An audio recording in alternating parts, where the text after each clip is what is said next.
A York County man followed his dreams, and he's now getting global attention. He created a comic book that is unlike any other. Stephen Fisher reports.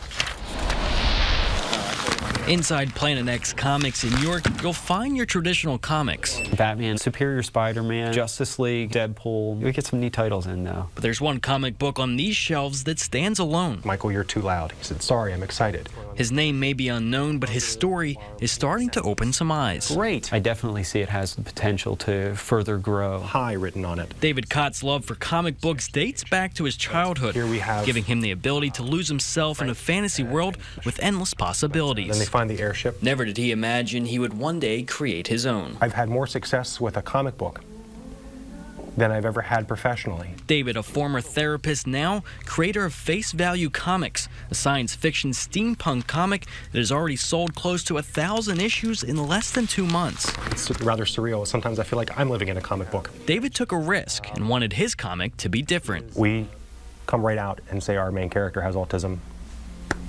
Let's go. A superhero with imperfections, making him more relatable than heroes like the Man of Steel or the Caped Crusader. Kids need and want heroes like themselves. And today we're in a comic book store. I challenge you to find one other comic book that has an autistic character, not just featured, but even as a support character. It's not. There are none. And he tries hard to get some teacher recognition, and the teacher just doesn't quite get it. This 27-page comic book is not only full of adventure and humor, it stands to bridge the gap between autism and acceptance. We have fans in the UK, Australia, all over the world that have sent me comments, emails, even pictures of their kids reading the comic book.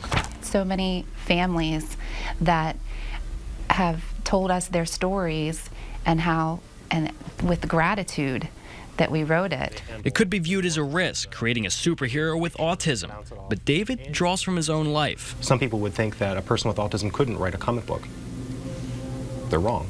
Just 5 years ago, a doctor diagnosed David with autism. I'm Myra.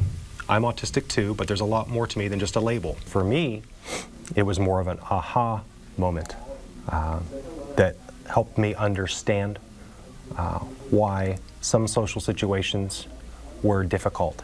His passion is comic books, his cause is awareness. I don't consider myself an expert, I'm just a guy. Both now combine to change the way outsiders view autism. But the scope of what I'm doing now has touched people across the world. And it's a very humbling thing. The superhero in this comic is Michael. He doesn't always succeed. But that character and David are one and the same. Sometimes he falls flat on his face. Redefining what it means to be a hero. Sometimes literally. But he tries and he gets up. And that's what a hero is. Working for you, Stephen Fisher, ABC 27 News.